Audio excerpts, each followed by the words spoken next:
Dia berteriak-teriak, ummati, ummati, itu umatku, kenapa kalian usir wahai malaikat? Biarkan dia masuk, biarkan dia minum.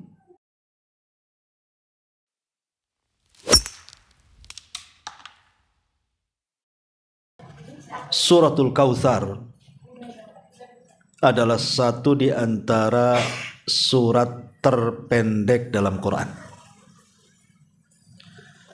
Jadi surat terpendek dalam Al-Quran itu hanya terangkai dari 3 ayat. Dan itu ada di 3 surat. Pertama suratul Nasr. Idza jaa nasrullahi wal fath. Itu terangkai dari 3 ayat. Kemudian suratul Asr. Wal asri innal insana lafi husrin. Ini juga terangkai dari 3 ayat. Dan yang terakhir, dan ini yang paling pendek. Jadi kalau kita katakan surat terpendek dalam Quran, inilah suratul Kautsar. Karena terangkai dari 3 ayat dan pendek-pendek ayatnya. Jadi kalau antum tidak hafal ya melampau lah. Karena paling pendek masalahnya. Karena suratul Kautsar ini kan surat favorit ya. Dibaca di semua sholat karena pendeknya.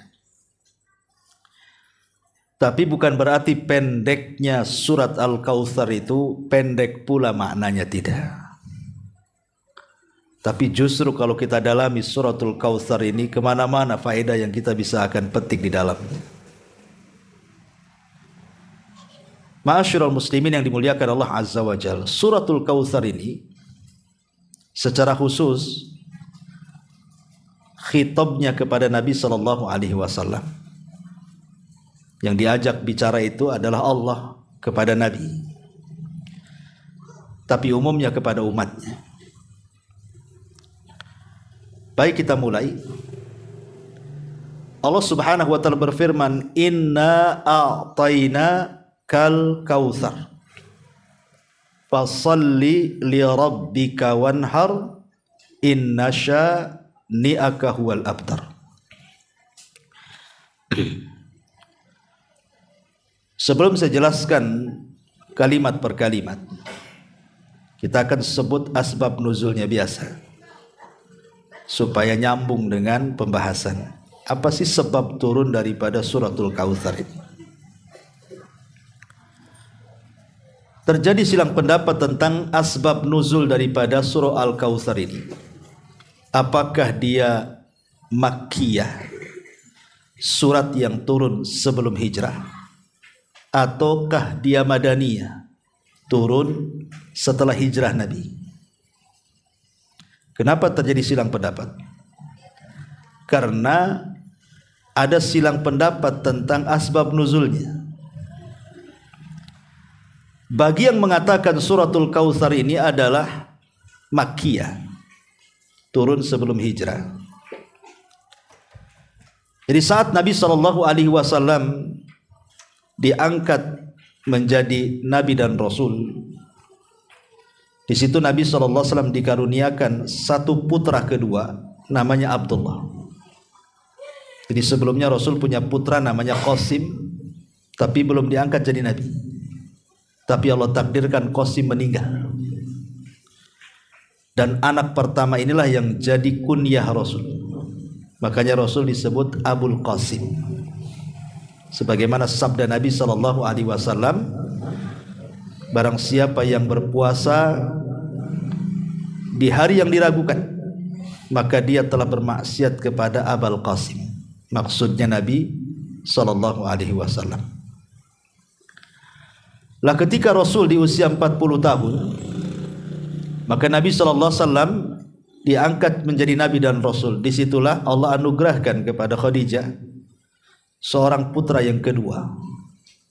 Maka Nabi SAW karena sudah diangkat jadi Nabi, maka namanya juga diberi nama Abdullah atau dikenal dengan At-Tayyib. Lah, tapi Allah takdirkan Abdullah juga tidak lama usianya. Baru lahir beberapa bulan meninggal. Itulah ujian Nabi SAW. Punya anak laki-laki pertama meninggal di waktu bayi, kedua lagi meninggal lagi. Lah saat meninggal Abdullah inilah ada yang mengatakan Al-As ibn Wa'il As-Sahmi, ada yang mengatakan Al-Walid ibn Mughirah, ada yang mengatakan Abu Jahal Amr ibn Hisham Abul Hakam. Kemudian mengatakan kepada Nabi SAW bahwa dia seorang yang abtar. Abtar itu artinya terputus nasabnya dan tidak mungkin ada lagi yang meneruskan perjuangannya. Karena kita tahu bahwa di zaman jahiliyah anak laki-laki itu sangat berharga bagi mereka, dan anak perempuan itu paling tidak disukai orang-orang itu. Maka disebutkan idza busyira ahadukum bil untha dhalla wajhuhu muswaddan wa huwa kadhib. Apabila dihabar gembirakan kepada mereka kelahiran anak perempuan, merah wajah mereka karena tidak suka. Makanya sebagian mereka menguburkan anak wanita hidup-hidup. Jadi anak laki-laki itu betul-betul emas kebanggaan. Jadi kalau meninggal anak laki-laki itu sedihnya luar biasa, karena itu penerus nasab masalahnya. Lah jadi ketika Abdullah meninggal ini, maka orang-orang tokoh-tokoh Quraisy ini mengejek Rasul dan mengatakan biarkan saja Muhammad itu, toh dia sudah abtar katanya. Abtar itu sudah terputus nasabnya, nggak mungkin lagi disebut-sebut namanya. Kalau dia meninggal selesai. Lihat bagaimana keras hatinya orang-orang jahiliyah. Harusnya ketika seseorang dirundung dengan musibah kematian anaknya kan takziah harusnya. Ini malah mengejek. Coba andai kata kita punya anak meninggal, bukannya sedih malah ngejek pula kan? Di mana hati mereka? Tetapi Allah Subhanahu wa taala hendak menghibur Nabi sallallahu alaihi wasallam. Tidak masalah ngomong apa mereka tentang kamu wahai Muhammad, inna sya'ni'aka huwal abtar.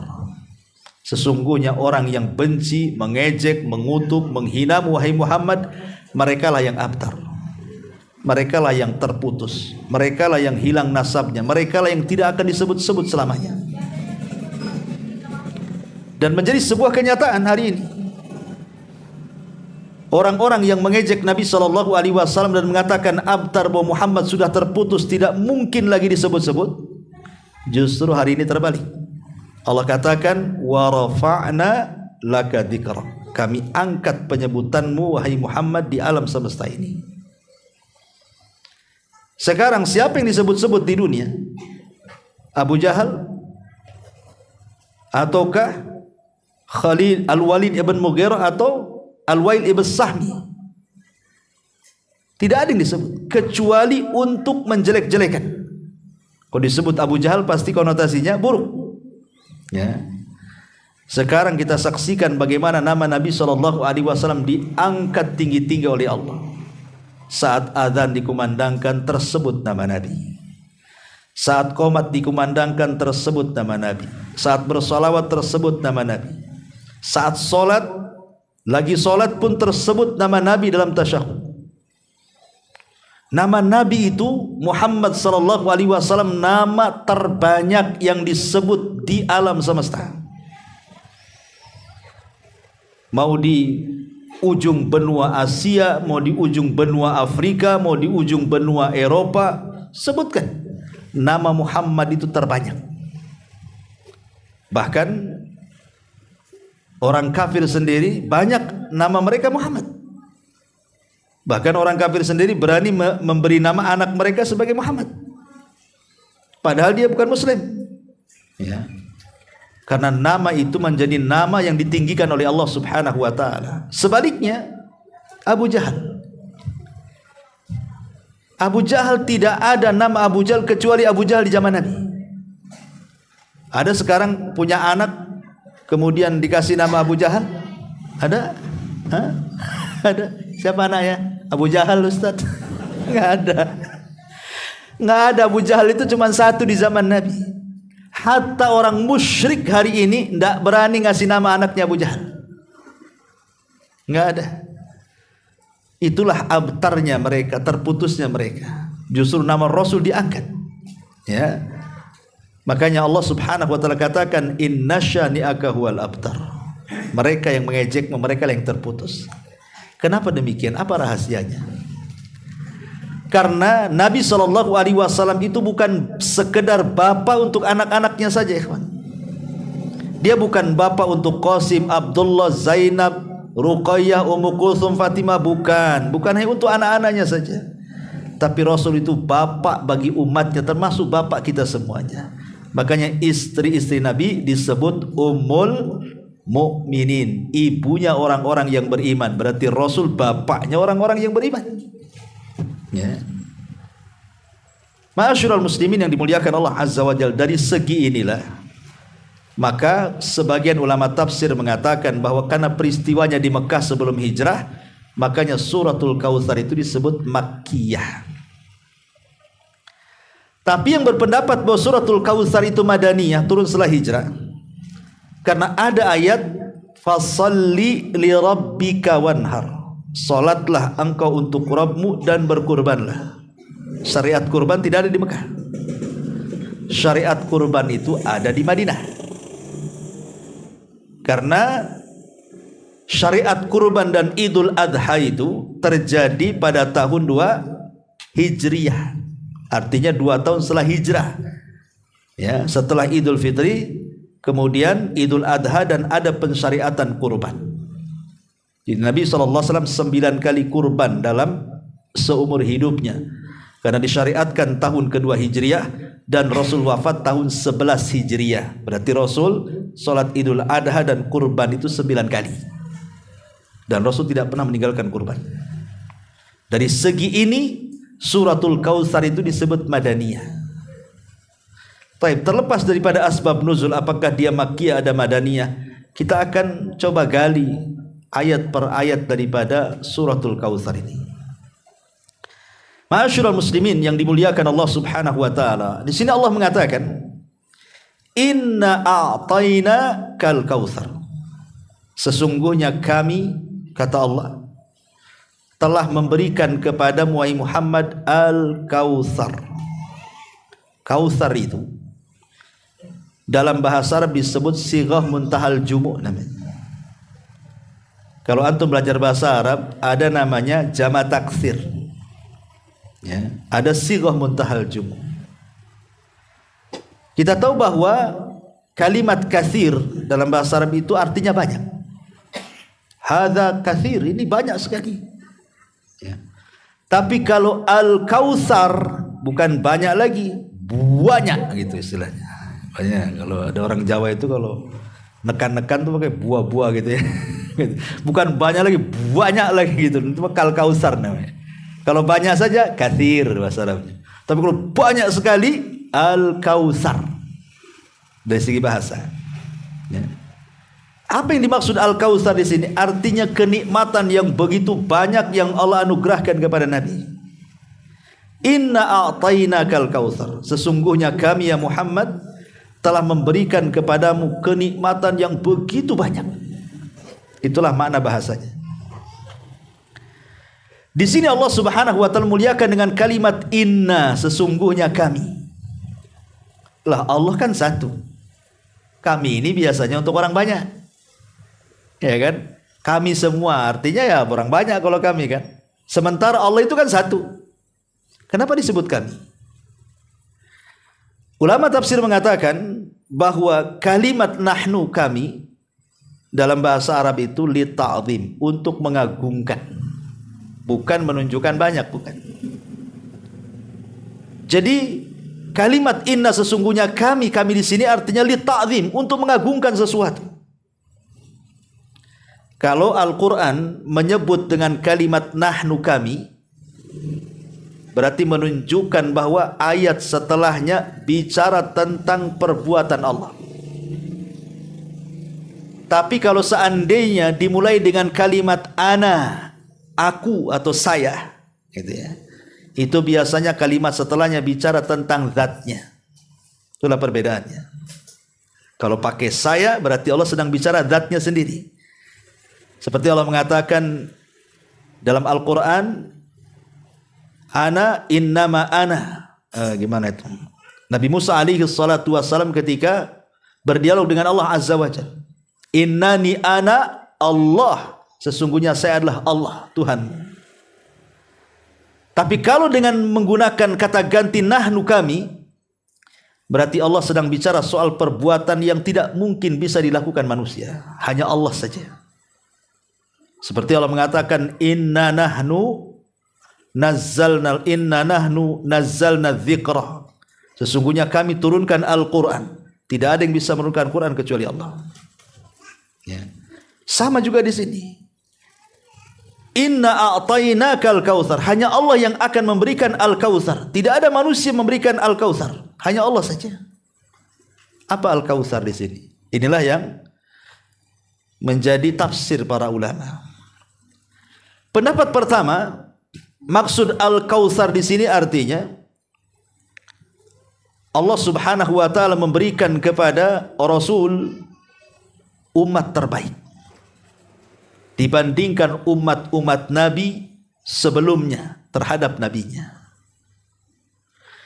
Karena satu-satunya umat yang sangat mencintai Nabi sallallahu alaihi wasallam, melebihi harta mereka, melebihi jiwa mereka, melebihi orang yang mereka kasih dan mereka sayangi, tidak didapati kecuali umat Muhammad kepada Muhammad sallallahu alaihi wasallam. Lihat para sahabat Nabi sallallahu alaihi wasallam. Hubaib ibn Adi, seorang sahabat, itu pernah kena tangkap. Ya. Kemudian diikat di pohon. Kemudian diinterogasi oleh Abi Sufyan dan para pembesar Quraisy. Dan para pembesar Quraisy mengatakan, "Ya Hubaib, sebentar lagi nyawamu akan melayang dan engkau akan disiksa pelan-pelan. Kalau seandainya Muhammad sebagai gantimu, dia yang diikat di pohon itu, dan kami lepas engkau dan engkau bisa menikmati kehidupan dunia, kira-kira mau tidak?" Saya tidak akan mau. Jangankan Muhammad terikat di sini, kalaulah Nabiku Muhammad sallallahu alaihi wasallam terkena tusukan duri sedikit pun saja aku tak reda. Akhirnya kemudian dicincang tuh.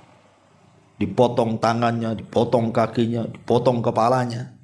Hubaib bin Adi itu karena cintanya kepada Nabi. Ya. Bahkan ada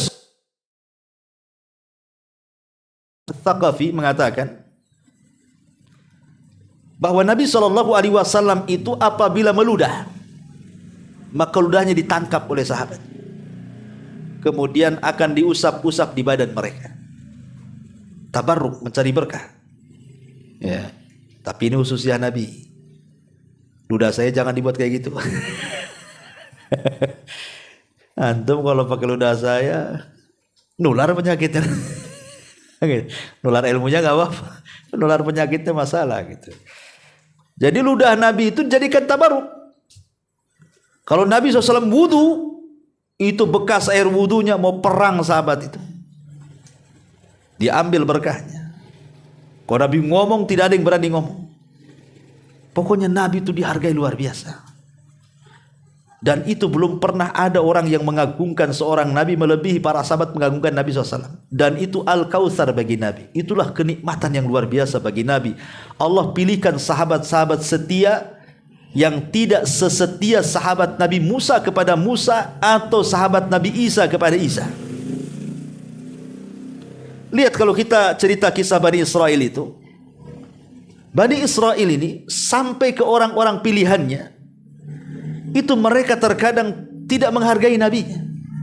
Contoh, ketika orang-orang pilihan Nabi Musa diajak oleh Nabi Musa alaihi salatu wassalam ke Bukit Saina supaya mereka mengetahui tentang Taurat. Jadi Musa itu kan akan mendapatkan Taurat, kemudian akan diberitahu kepada orang-orang pilihannya. Inilah undang-undang Bani Israel.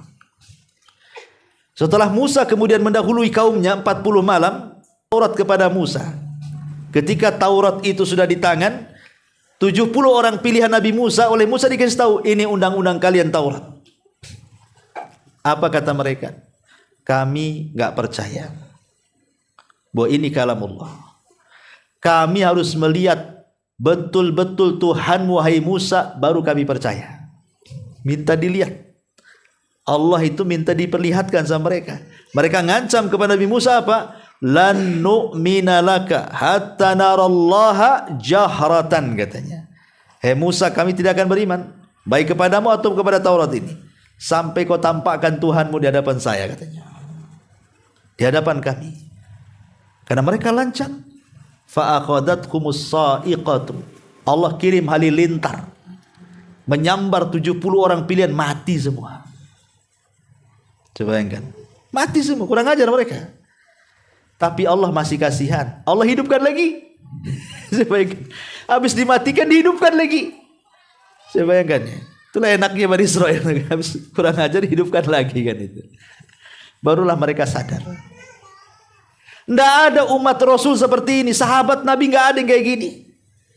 Kalau Rasul mengatakan A sami'na wa ata'na, Rasul mengatakan B sami'na wa ata'na, berat sedikit saja turun ayat. Seperti ketika Allah turunkan surah Al-Baqarah. Di akhir-akhir surah Al-Baqarah. In tubdu ma fi anfusikum aw tukhfuhu yuhasibkum bihillah wa yaghfiru liman yasha wa yu'adzibu man yasha ila akhiril ayat. Jika kalian tampakkan amal kalian atau tidak ditampakkan pun tetap akan dihisab. Turun ayat ini. Datang sahabat Nabi, Rasul, kalau yang tampak dihisab enggak apa-apa lah. Tapi yang tidak tampak dihisab ini berat kami ini. Maka Rasul marah dan mengatakan, Ataquluna kama qalat Banu Israil li Musa? Apa kalian akan mengucapkan seperti Bani Israel kepada Musa, sami'na wa asaina, kami taat kemudian maksiat? Qulu sami'na wa ata'na, katakan kami dengar dan kami taat. Baru mereka mengatakan sami'na wa ata'na. Tapi jarang peristiwa-peristiwa seperti ini pembanggangan para sahabat. Ya hanya masalah-masalah seperti ini kami enggak sanggup mengamalkan. Itu saja. Tapi setelah kemudian Rasul mengatakan seperti itu, tidak pernah berani lagi sahabat mengatakan seperti itu.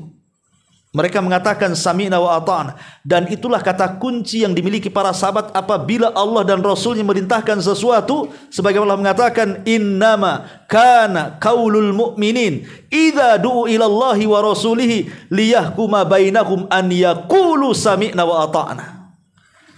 Ucapan para sahabat itu, kata Allah, kaum mukminin maksudnya para sahabat, apabila diseru kepada panggilan Allah dan Rasulnya, kata kunci mereka hanya mengatakan sami'na wa ata'na.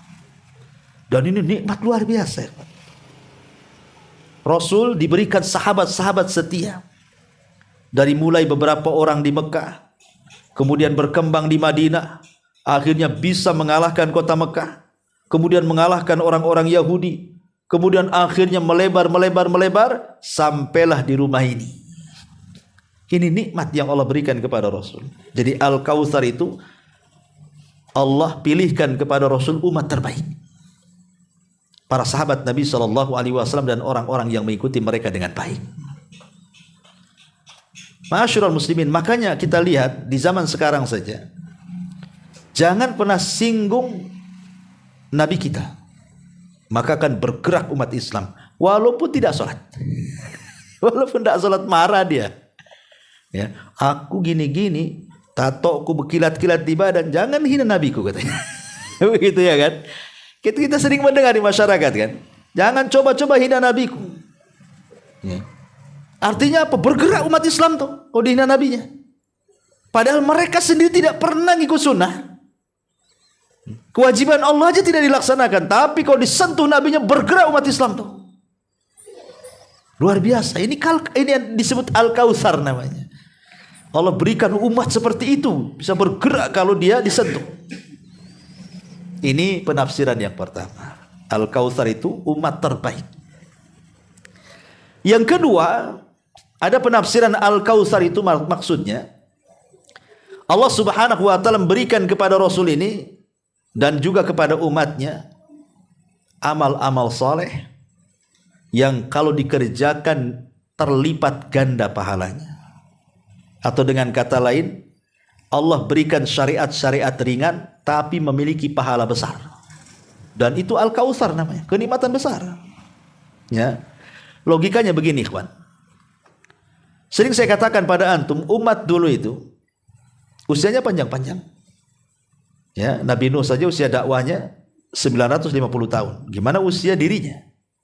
Ya. Dengan panjangnya usia sampai umat dulu saking panjangnya sampai dikisahkan oleh seorang ulama itu.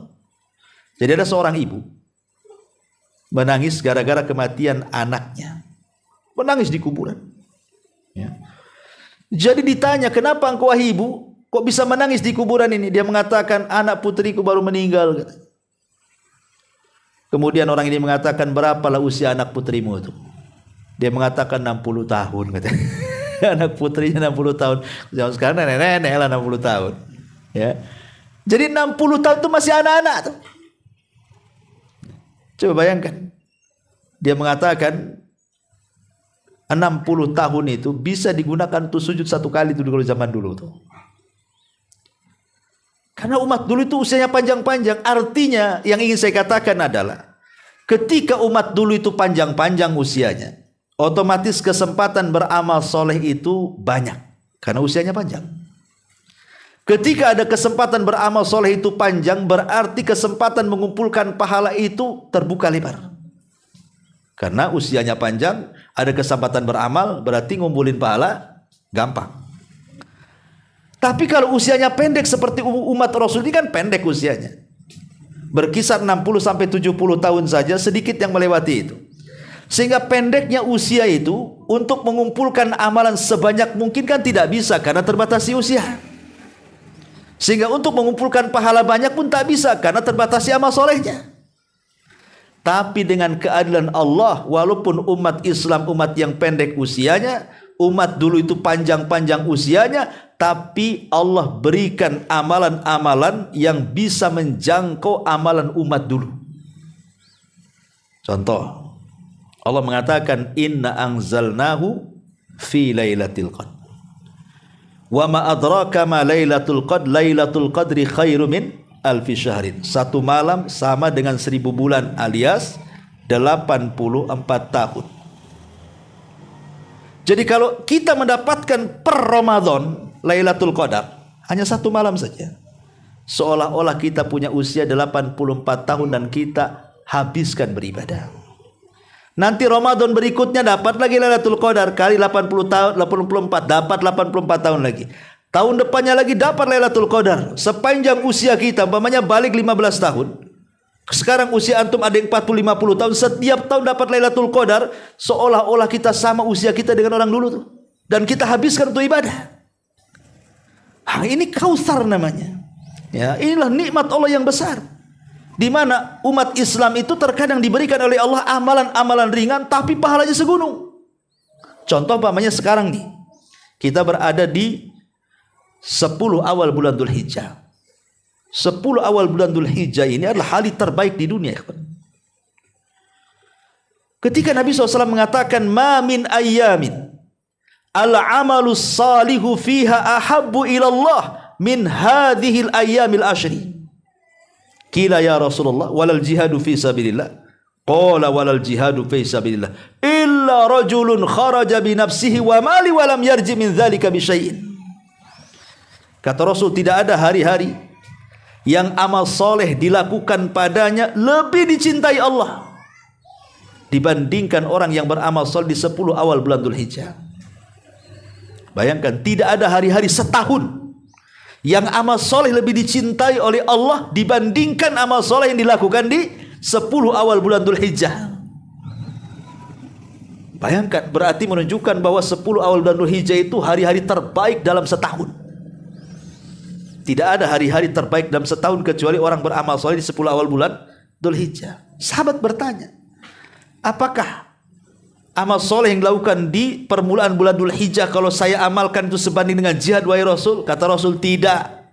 Masih besar pahala orang beramal soleh di 10 awal bulan Dzulhijjah. Kecuali, kata Rasul, kalau yang berjihadnya itu dia bawa hartanya semuanya, kemudian dia tidak pernah kembali alias mati syahid, baru sebanding katanya. Jadi bandingannya dengan orang yang mati syahid. Jadi kalau seandainya antum nih ngaji nih malam ini nih, ngaji malam ini nih, halaqah seperti ini kayak antum perang-perang darah tuh. Kayak antum mati syahid aja pahalanya, pulang dari sini seolah-olah antum sudah mati syahid tuh, dapat pahala mati syahid. Kemudian sampai rumah baca Quran lagi, dapat lagi mati syahid. Kemudian tengah malam tahajud lagi, dapat lagi mati syahid. Bayangkan, ya kan? Dalam 10 terakhir Ramadan kita bisa untuk mendapatkan pahala orang mati syahid. Padahal orang mati syahid itu tidak gampang. Antum latihan perang dulu, latihan. Tengoklah tentara itu latihan fisiknya. Bukan sehari 2 hari. Di camp dulu bertahun-tahun dilatih dulu tuh. Strategis perangnya, fisiknya, senjatanya udah bertahun-tahun udah siap tempur, baru dia perang. Artinya kan perlu waktu tuh untuk sampai perang itu kan. Ini enggak perlu antum masuk camp-camp itu, enggak perlu. Cukup antum ngaji di sini, pulang dan mati syahid tuh. Ya, gitu maksudnya. Lah Al-Kautsar di sini artinya amalan-amalan ringan tapi pahalanya besar, dan itu hanya diberikan kepada umat Nabi. Inna a'tayna kal kautsar. Ini yang kedua. Yang ketiga, dan ini yang banyak dikuatkan para ulama. Jadi Al-Kautsar adalah ismu haudin Nabi. Nama dari nama telaga Nabi SAW yang ada di sorga. Di sorga itu ada telaga namanya Al-Kautsar. Itulah telaga yang dianugerahkan untuk Nabi. Dan dari telaga Al-Kautsar itu mengalir ke telaga Nabi SAW yang ada di padang mahsyar. Karena setiap Nabi di padang mahsyar itu punya telaga. Untuk apa telaga ini? Ikhwan, logika kata Imam Qurtubi dan juga ulama yang lainnya. Saat kiamat dibangkitkan, tiupan sangkakala yang pertama, maka manusia diwafatkan. Wafat semuanya. Terputuslah, terhentilah aktivitas yang ada di kuburan. Tidak ada azab kubur, tidak ada nikmat kubur. Dan mereka terputus, terhenti sampai di sini. Karena kiamat sedang dikiamat-kiamatkan. Alam semesta sedang dihancurkan. Terhenti semua aktivitas. Mereka ditidurkan. Ruh mereka, kalau orang beriman diletakkan di Iliyin, kalau orang-orang kafir di Sijin. Ya. Ketika tiupan sangkakala yang kedua, tiba-tiba jasad mereka dikembalikan dan ruh mereka dimasukkan. Disinilah orang kafir mengatakan dalam surah Yasin, ya wailana man ba'atsana mim marqadina. Celaka siapa yang membangunkan aku dari tidurku ini. Orang tidur, logika ya kawan. Kalau antum tidur lama, pagi tidur, malam bangun, kira-kira haus tidak? Pasti haus. Yang pertama kali orang bangun tidur itu cari air. Ya kan? Orang tidur kan cari air, apalagi antum tidur di dingin-dingin di AC, dia bangun tuh udah haus tuh, kering, pengen cepat minum. Lah kondisi orang yang dibangkitkan itu seperti itu. Karena mereka ditidurkan lama masalahnya, dari tiupan sangkakala pertama ke kedua. Jadi mereka merasa haus luar biasa. Disitulah Allah Subhanahu wa ta'ala anugerahkan pada setiap nabi punya telaga. Dan telaga yang paling besarlah telaga yang dianugerahkan kepada Nabi SAW, di mana sudah disediakan periuk-periuknya sejumlah bintang yang ada di langit. Kemudian warnanya lebih putih dibandingkan susu, lebih manis dibandingkan madu. Siapa yang meminumnya satu teguk saja tidak akan haus selamanya. Ya. Jadi orang ketika bangkit dari kuburan itu semua mengarah ke nabinya masing-masing. Lah orang-orang yang datang ke telaga Rasul, mereka akan diberi minum dengan 4 cara. Rombongan yang pertama, Allah langsung yang memberi minum, entah bagaimana caranya. Rombongan yang kedua, Rasul yang nyidukkan minum. Ini kemuliaan, Rasul yang ngasih air. Kemudian kelompok yang ketiga, Al-Khulafaur Rasyidin yang menuangkan. Kemudian kelompok yang ketiga, para sahabat. Dan orang yang pertama kali minum dari telaga Rasul adalah Ahlul Yaman, penduduk Yaman. Dan mereka orang-orang Ansar. Kenapa? Kenapa orang Ansar yang pertama kali minum? Karena ketika di dunia orang-orang Ansar itu tidak pernah diberikan kesempatan berkuasa. Abu Bakar Muhajirin, khalifah pertama. Kemudian Umar Muhajirin, Utsman Muhajirin, Ali Muhajirin. Kemudian gantinya Ali anaknya Hasan Muhajirin. Kemudian dari khilafah 30 tahun berpindah ke kerajaan. Pertama yang jadi raja Muawiyah bin Abi Sufyan, Muhajirin. Kemudian Bani Umayyah semua Muhajirin. Kemudian Bani Umayyah tergulingkan, datang Bani Abbasiyah, semua Muhajirin. Semua orang-orang Mekah. Enggak ada orang Madinah yang jadi raja. Jadi khalifah itu tidak ada.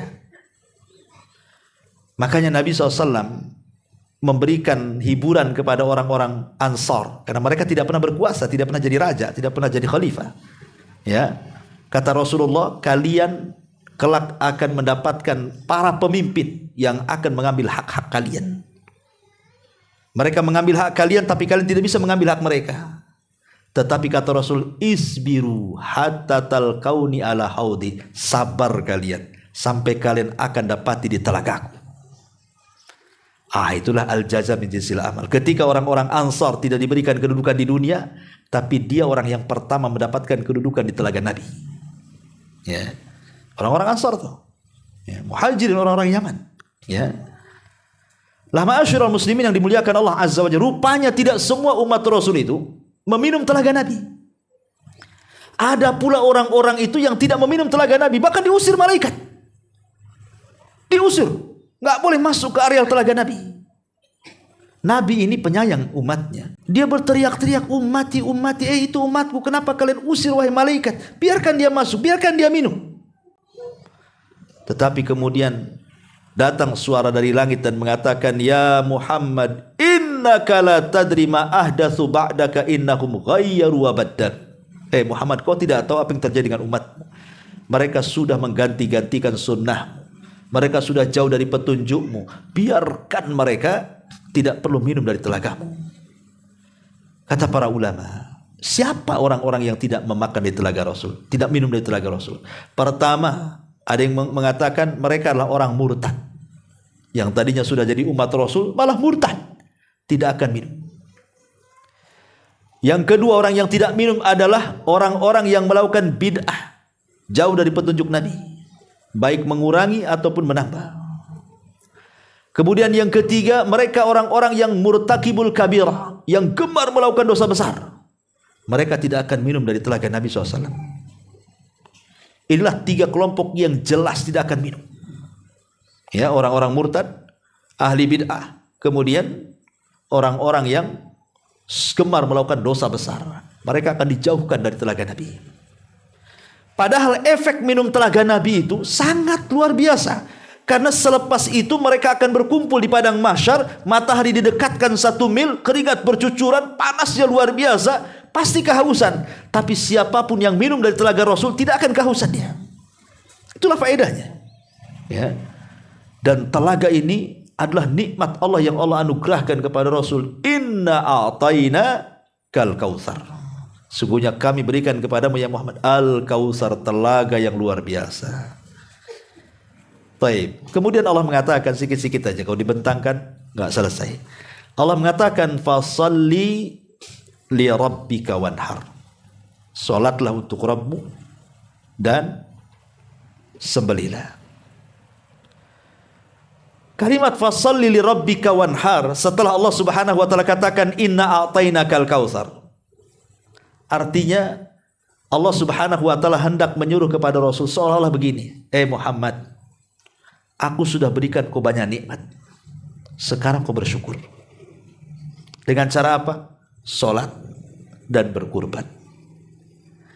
Jadi salat itu adalah bentuk syukur kita kepada Allah, ikhwan. Makanya ketika Nabi SAW salat malam sampai pecah-pecah kakinya, karena salat malam bagi Rasul wajib, tapi salat malam bagi umatnya sunnah. Makanya Rasul tidak pernah meninggalkan salat malam. Sehingga Aisyah radhiyallahu anha kasihan dengan suaminya, apalagi sudah sepuh Nabi itu. Kata Aisyah radhiyallahu anha, Rasul cukupkan yang wajib-wajib saja. Bukankah dosamu sudah diampuni yang telah, yang sedang, dan yang akan datang? Tapi Rasul mengatakan, ya Aisyah, afala akunu abdan syakura. Salahkah saya dengan solatku ini menjadi hamba yang bersyukur? Menunjukkan bahwa solat itu bentuk syukur dari nikmat Allah Azza wa Jalla. Jadi kalau seandainya antum diberikan oleh Allah Subhanahu wa taala pekerjaan yang baik, gaji yang bagus, yang mapan, rumah dikasih, ada kendaraan, makan cukup, kemudian antum tidak sholat, kufur nikmat antum. Ya, kufur nikmat namanya. Allah hanya minta sholat. Sholat itu bentuk syukur kita. Karena sholat itu menghubungkan kita dengan Allah. Makanya sholat disebut sholat itu diambil dari kata silah. Dan silah itu artinya tali. Dan sholat itu disebut silah, silatun bainal abdi wa rabbi. Artinya tali yang menghubungkan kita dengan Allah. Itulah sholat. Jadi kalau kita ingin terhubung dengan Allah, bukan beli handphone kemudian kasih pulsa. Itu dengan istri antum. Ya, nggak bisa Allah itu pakai messenger, itu nggak bisa. Harus dengan sholat, baru itulah kita ini ada sinyal langsung berhubungan dengan Allah Azza wa Jalla. Dan itu bentuk syukur kita, mengikatkan kita dengan Allah Azza wa Jalla. Dan itu bentuk syukur badan. Ya, jadi syukurnya badan itu dengan sholat. Kemudian syukurnya harta dengan kurban, sembelih. Ya, kalau antum kelebihan harta, beli kambing, sembelih. Itu syukur harta. Dan dua-dua disyukuri. Badan kita harus disyukuri, harta kita juga harus disyukuri.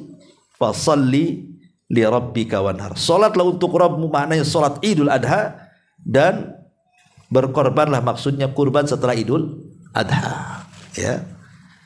Kemudian Allah mengatakan yang terakhir, inna syani'aka huwal abtar.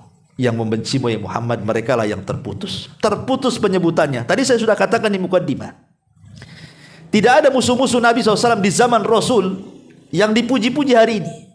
Tidak ada.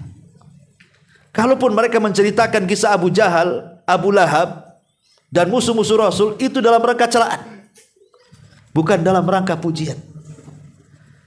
Tetapi Nabi SAW, bahkan ada orang kafir itu sampai ngarang buku tentang pemimpin-pemimpin yang hebat sepanjang masa. Nomor urut pertama Rasulullah justru di situ. Ada orang kafir penelitiannya. Ya. Diakui oleh kawan dan lawan kehebatan Nabi kita Muhammad SAW. Ya, karena dia yang mengangkat bukan dirinya, tapi yang mengangkat Allah Subhanahu wa taala. Wa rafa'na laka dzikra. Kami angkat penyebutanmu. Maka sampai hari ini nama Muhammad itu berkumandang di mana-mana. Berkumandang di mana-mana. Apalagi orang Indonesia ini paling suka salawat lagi. Paling banyak kumandang ya Nabi Muhammad tuh. Ya. Jadi itulah bentuk bagaimana Allah Subhanahu wa taala mengangkat derajat Rasul, walaupun orang yang sudah tidak ada tapi namanya harum dan disebut-sebut, bahkan nama terbanyak di dunia. Kalau ada orang kafir namanya Michael, masuk Islam Muhammad Michael. Ada Muhammadnya dia. Kan itu ya. Ada simbol Islamnya. Ya, Muhammad Michael. Tidak bisa dia Michael aja. Ya, ada Muhammadnya untuk menunjukkan simbol Islam. Ya. Artinya bahwa nama Muhammad itu nama terbanyak. Makanya Allah angkat derajatnya. Tapi lihat, innasya ni'aka wal abtar, yang mencelamu terputus mereka. Enggak disebut-sebut lagi. Enggak ada yang nyebut lagi Abu Jahal, Abu Lahab, kecuali dalam celaan saja. Inilah diantara tafsir singkat-singkat saja tentang surah Al-Kautsar.